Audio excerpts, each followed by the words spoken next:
Hello guys, आप सब देख सकते हैं हम यहाँ पर घूमने। बहुत अच्छा लग रहा है और क्या करें, आप पहाड़ का नज़ारा देख रहे हैं। जब मजा आइला सके त्यहाँ घुम्नमा। अहिले कति चिसो चिसो मौसम भइला छ जम्मै। अल्छी मजा आइला छ जम्मै। हेर्नु पर्यो नि त यस्तो नजारा। थाकल उता पछि अलगै फिलिङ आउँछ क्या मेरो राम्रो साफ। अब यति ठुलो ठुलो बादल जम्मा भयो नि त।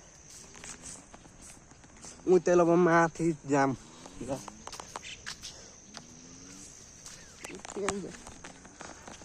यति माथि धलै ठुलो छ जम्मा भएपछि नि त अहिले एक दुई दिनमा पाइहाल्छ है। जान यस्तो माथि भ्यूमा जानुपर्छ। अहिले एकछिनमा पाइहाल्छ नि त जम्मै यति।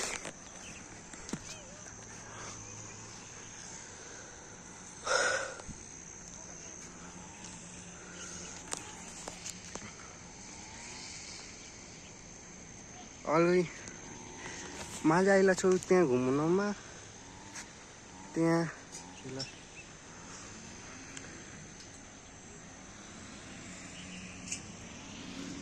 त्यहाँ घुम्नमा राम्रो लागिला छ।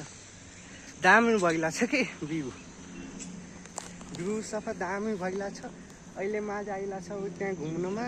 अहिले एकछिन पछि जानु त्यहाँ यो बालिसमा देखिँदैन कि जनै उ त्यहाँ यस्तो दामी भ्यू कति याद हुन्छ नि त है। जन्नै आमामा के भनौँ म, यति याद भ्यू पाइला छ।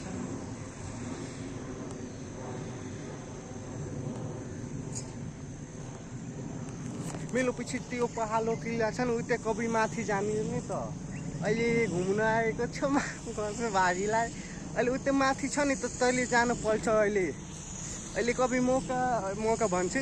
अहिले एक त साथी आएपछि भाइ लाग्छ जानु त्यहाँ माथि घुम्न। एगो साथी छ मेरो। अहिले त्यहाँ मौसीको घर हुन्छ नि त ऊ पहाड पर जानु पर्छ।